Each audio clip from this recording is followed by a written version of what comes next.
Hello साथीहरू, आज चाहिँ सेलरोटी बनाउँदैछ नि मेरो बुढीले। हेर्नु त है कस्तो राम्रो रोटी बनाउँदैछन् मेरो बुढीले। मलाई चाहिँ एकदम सेलरोटी मनपर्छ, म चाहिँ सेलरोटी लभर हो कि। अनि बुढीले मेरो लागि भनेर सेलरोटी बनाइदिएको यो। मैले भिडियो बनाएको देखेर बुढी हाँस्दैछ मुसु मुसु।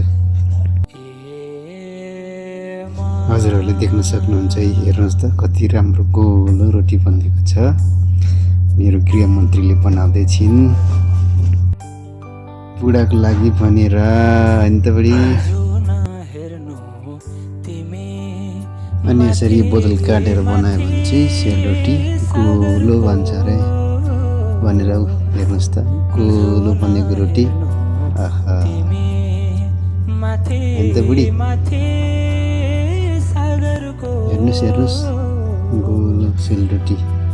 हजुरहरूले देख्न सक्नुहुन्छ है बुढी।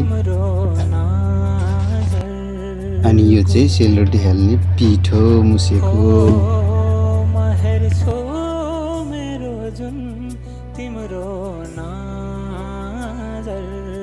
ल हेर्नुहोस् त हजुरहरू, नाङ्लोभरि रोटी मेरो गृहमन्त्रीले बनाउनु भएको।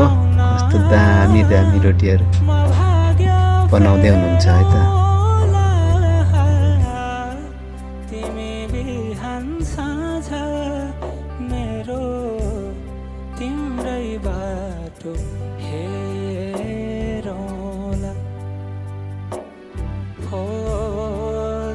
सानो भिडियो नछुटाइकन अन्तिमसम्म हेरिदिनु भएकोमा हजुरहरूलाई धेरै धेरै धन्यवाद।